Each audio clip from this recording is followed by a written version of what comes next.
Hello everybody! Today we want to measure a bus bar with the TubeInspect and BendingStudio. Let's do it together.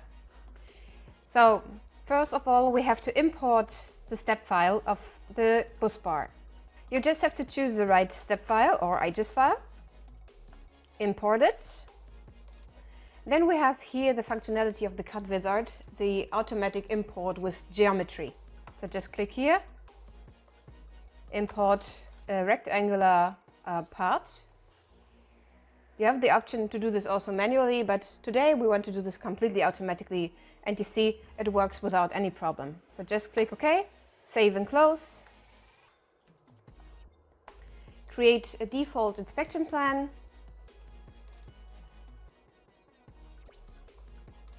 Then you can jump directly to measuring. Now the part is ready to be measured, so let's place the part and start the measuring. Place it and then just press the button. You see, you take the images and now the measuring is starting, the calculation, and then we have our result. So you see, we have here the summary. After we confirm the measurement, we see on the screen the part is out of the tolerance. We can export a report and then it's done.